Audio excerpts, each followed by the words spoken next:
Tarika, I'm just so thrilled to have you here. It's such an honor. We would love for you to share your Cubicle to CEO story first. Like how did you become CEO of such an incredible nonprofit? But in addition to that, the work that you guys do at Girls Who Code in case people are not familiar with your organization. The first thing I have to say is that I'm just so proud to be the CEO of Girls Who Code.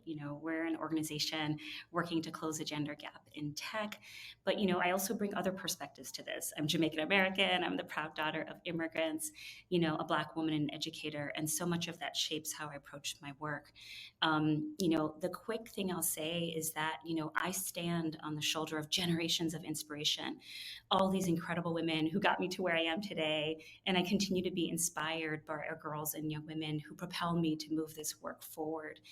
I have so much backstory I can share with you about sort of, how I came to be in terms of my grandmother dropping out of school and working on the family farm, or my mom being the first in our family to go to college and to get a graduate degree. So much of that shapes this moment. But when I think about the direct through line in terms of being the CEO of Girls Who Code, it's been a deep commitment to issues of equity and access in education my entire career. I always luckily had a mom who instilled in me the importance of kind of going into spaces, seeing the work that needed to be done but wasn't happening, and believing that I had the agency to be the change I wanted to see. Now, point to like one big kind of professional event that propelled me to kind of say yes to Girls Who Code.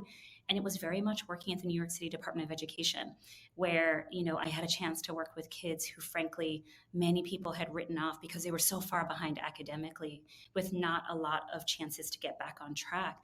And, one of the things we also did was build new schools. And I had a chance to actually lead the team that designed and launched a first of its kind high school focused on software engineering. At the time, it was going to be this big deal, a part of the mayor's plan to make New York City a tech hub. But in that moment, as I led this team, I also learned that it was possibly going to be what we called a quote unquote screened school, which would mean that kids would actually have to test in to be accepted. And as an educator, I knew that if we were going to rely only on test scores, kids of color wouldn't have a shot. They would be at such a disadvantage.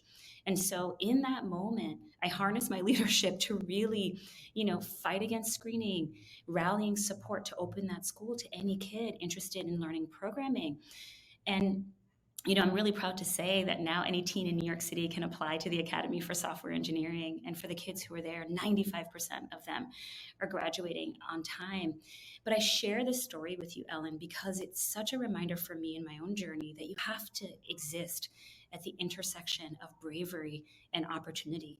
And you always have to disrupt the status quo wherever possible. And I think, this is a moment where equity in tech education is possible, where closing the gender gap is actually possible. And I knew I had to be a part of that change. And so, the other thing that's a little crazy, and I know we'll probably talk about this, who says yes to becoming a CEO during a pandemic? Apparently that's me. I raised my hand.